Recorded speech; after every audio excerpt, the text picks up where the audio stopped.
வணக்கம். நான் doctor Melville. Cout, அதாவது தமிழில் கீழ்வாதம்னு சொல்லக்கூடிய ஒரு வியாதியை பற்றி நீங்கள் கேள்விப்பட்டிருப்பீங்க. அது எதனால் வருகிறது அப்படிங்கிறது பல பேருக்கும் நல்லாவே தெரியும். பேஷண்ட்ஸை வந்து நாங்கள் யூரிக் ஆசிட் டெஸ்ட் எடுத்து பார்த்தோம் சார் அப்படின்னு சொல்லிட்டு வருவாங்க.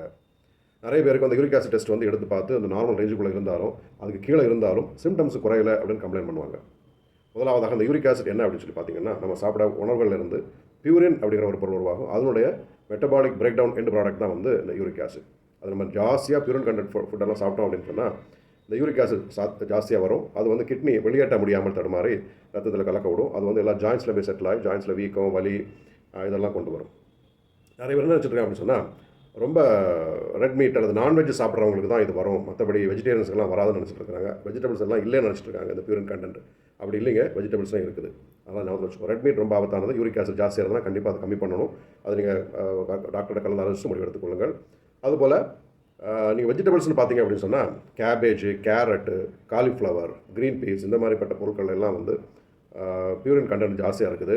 ஸோ வெஜிடேரியனாக இருக்கிறவங்களுக்கும் கவுட் அல்லது இந்த யூரிக் ஆசிட் அதிகமாக வரக்கூடிய கம்ப்ளைண்ட்ஸ் வர வாய்ப்பு இருக்குது அப்படின்னா ஞாபகம் வச்சுக்கோங்க. ஸோ நான் வந்து ரெட்மீட்லாம் நிப்பாட்டிட்டேன் சார், ஆனால் வந்து இன்னும் எனக்கு யூரிக் ஆசிட் குறையவே மாட்டேங்குன்னு சொல்லிட்டு நான் ஃபுல்லாக வெஜிடேரியனாக மாறிட்டேன்லாம் சொல்லுவாங்க. என்னெல்லாம் சாப்பிட்ருக்கான்னு பார்த்தா இந்த மாதிரி பொருட்கள்லாம் சாப்பிட்டுருப்பாங்க. ஸோ இதை நல்லா கவனமாக தெரிந்து வைத்துக்கொண்டு இந்த காரியங்களை நீங்கள் பின்பற்றுங்க. ஸோ வெஜிடபிள்ஸ்லையும் நிறைய பொருட்களில் வந்து இந்த யூரிக் ஆசிட் ப்ரொடியூஸ் பண்ணக்கூடிய பொருட்கள் இருக்கிறது.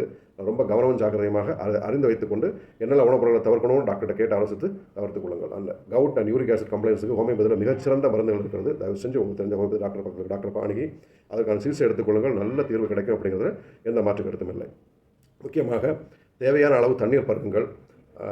தொடர்ந்து உங்களுடைய யூரிக் ஆசிடை நீங்கள் வந்து வாட்ச் பண்ணி செக் பண்ணி அதுக்கேற்றாப்புறம் உங்களுடைய ஃபுட்டில் ஆல்ட்ரேஷன் என்ன பண்ணணும் பார்த்து சேர்த்துக்கோங்க. அதே மாதிரி முக்கியமானதாக ரெகுலர் எக்ஸசைஸ் பண்ணுங்கள். யூரிக் ஆசிட் வந்து அளவு கம்மி ஆனாலும் வலி இருக்கிறவங்க வந்து ஹோமியோபதி மருந்து தொடர்ச்சி எடுக்கிற போது பூரணமான ஒரு கியூர் கிடைக்கும் அப்படிங்கிற எந்த மாற்று கருத்தும் இல்லை. அதனால் நீங்கள் தயவு செஞ்சு இதற்கான விஷயங்களை அறிந்து பின்பற்றுங்க. கண்டிப்பாக ஆரோக்கியமான வாழ்க்கை முறை வாழ முடியும். Be happy, B healthy. Bye.